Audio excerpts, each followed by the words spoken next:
In this video, we'll learn JEE Advanced Physics questions, question number 1 to 6. First question, a football of radius r is kept on a hole of radius r lesser than capital R made on a plank kept horizontally. One end of the plank is now lifted so that it gets tilted, making an angle theta from the horizontal as shown in the figure below. The maximum value of theta so that the football does not start rolling down the plank satisfies. This is a statement. For the statement, given the picture, given the diagram. So this is a plank. On the plank there is a hole.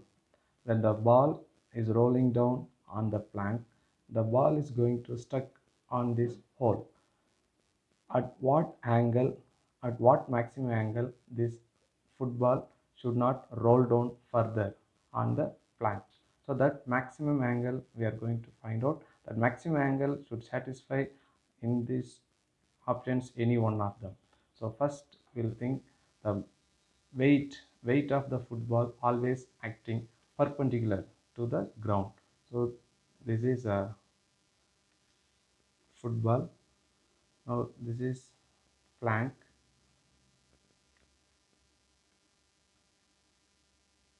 Weight always will be acting perpendicular. So perpendicular, this is mg. Normal to this football, this is theta. Now draw a solid line to this. This is small letter r. This is radius of the hole. This is theta. This absolutely is equal to radius of the football. This angle, the plank angle is theta. So this angle also going to be theta.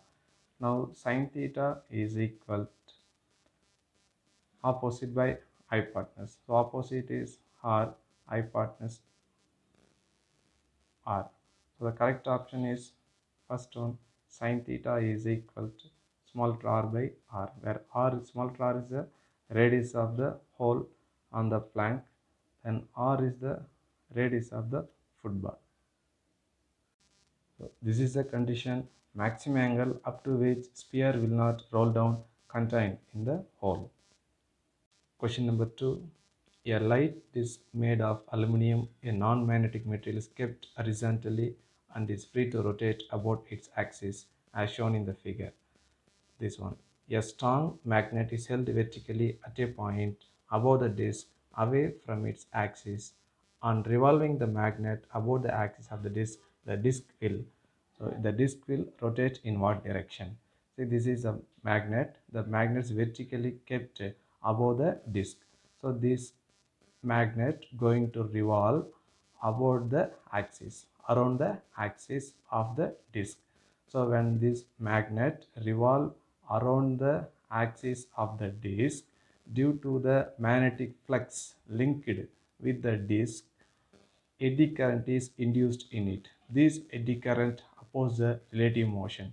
So to oppose the relative motion, this disc rotate in the same direction as the direction of magnetic motion. So magnet motion moves in this clockwise or anti-clockwise in the same direction, the disc also going to rotate. So the option is correct one is B1, second. Here rotate in the same direction as the direction of magnet's motion. Question number 3. A small roller of diameter 20 cm has an axle of diameter 10 cm. It is on a horizontal floor and a meter scale is positioned horizontally on its axle with one edge of the scale on top of the scale. The scale is now pushed slowly on the axle so that it moves without slipping on the axle, and the roller starts rolling without slipping. After the roller has moved 50 cm, the position of the scale will look like. For this statement, the given diagram, this is a roller, this is axle. The diameter of roller is 20 cm. The diameter of the axle is 10 cm. So the relation between these two in terms of radii, r is equal to r by 2. This r represents radius of the axle. These are represent radius of the roller. Hence, R is equal to 2R. When scale is pushed at point P slowly, that roller moves with angular velocity omega, so that velocity of the roller about the center is equal to omega into R. This R is the radius of the roller.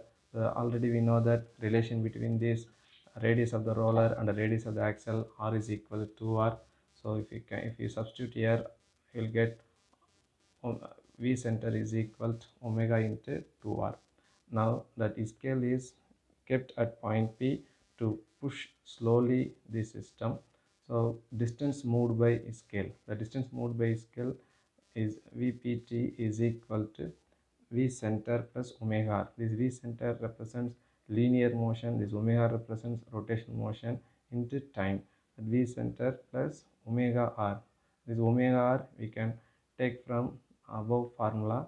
V center is equal to omega into 2r. So this omega r will be one side, the 2 will go to another side. So V center by 2. So omega r value V center by 2. If we simplify, we will get 3V center by 2 into T. Then 3 by 2 given in question, the distance moved by scale. So distance moved by scale is 50. So if you substitute here 50, then 3 by 2 into 50, if you simplify, you will get 75 centimeter. So the correct picture in the options represents second one, B. X equal to 0, X equal to 75 centimeter. Question number 4.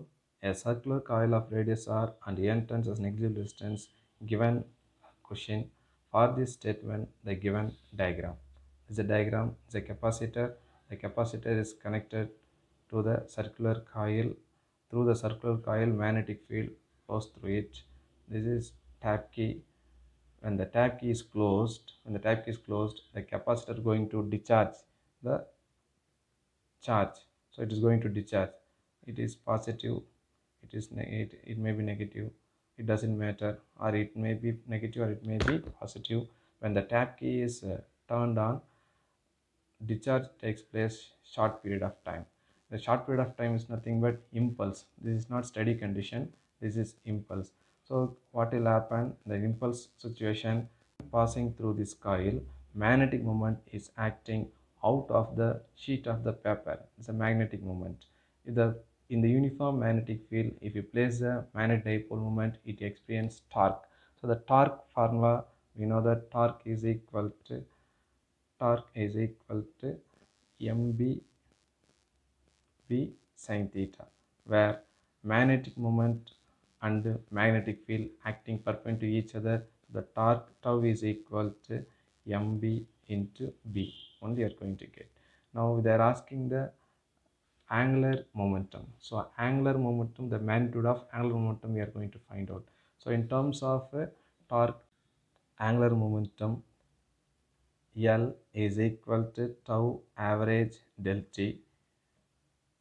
Tau average, the tau average means here del T. So del T is the impulse condition. So in the impulse condition, the short period of time, the key should be turned on, so that discharge takes place in the short period of time. For that, del T will come. So a change in momentum, here L minus 0. So no need to write that L minus 0, L enough. Now L is equal to, this is average torque. So average torque mb b then del T.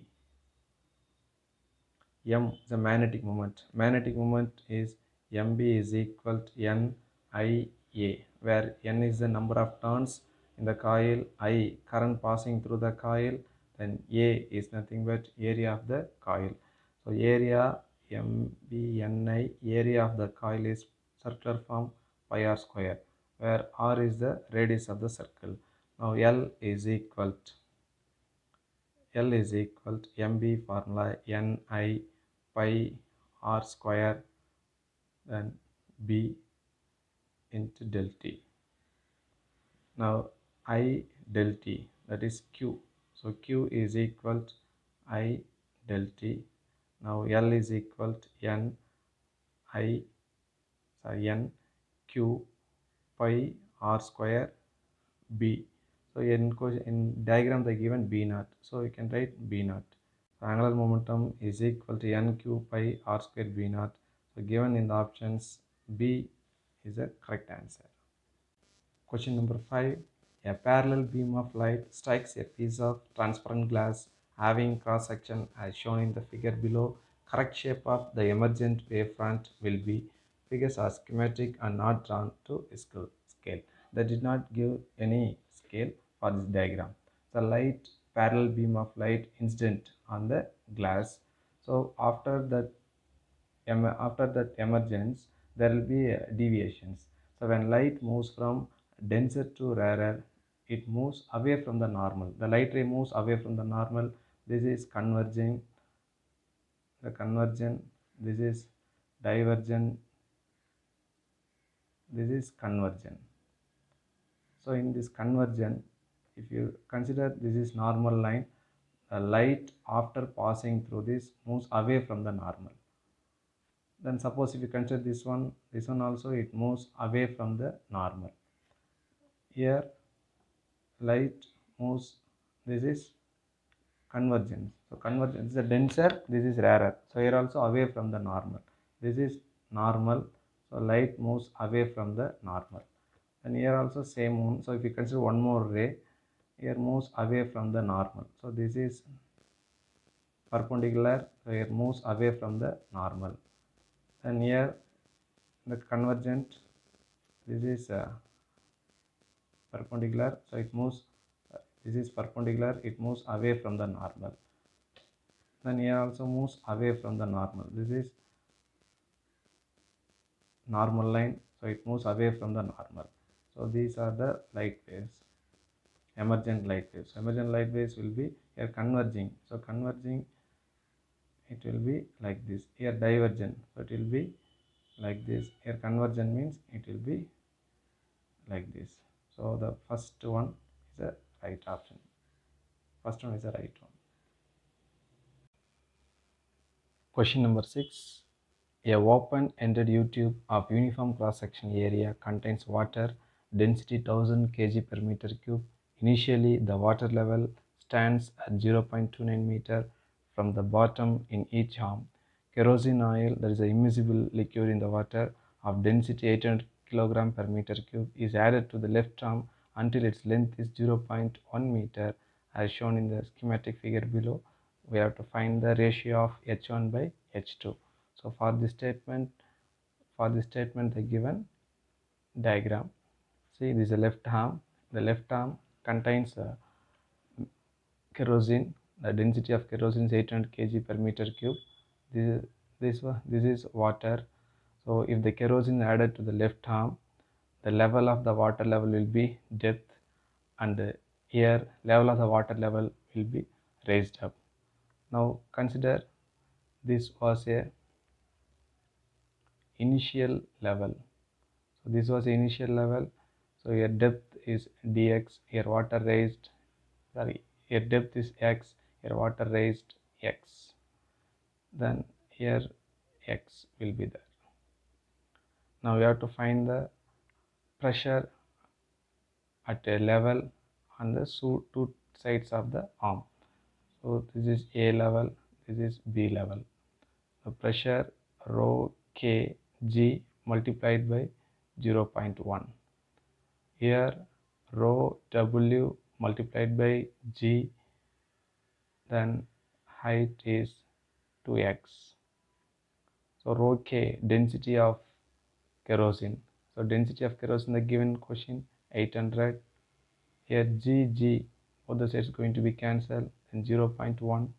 Density of water is 1000 into 2x. If you simplify, that x value 0.04 meter. So almost we have done for this sum. Now question is, we have to find the ratio of H1 by H2. So initial level, in question itself given the initial level is 0.29. So initial level is 0.29. So first we can calculate the H2. So H2 value, H2 is equal to 0.29, 0.04. So the x value. So this is the x value, 0.04. So if we add this 0.33, meter. This is H2. H1 little bit twisted. So H1 height, H1 is equal to initial level was up to 0.29, 0.29 plus 0.1, then minus this level, so minus 0.04. So H1 is equal, if we simplify this, 0.35 meter.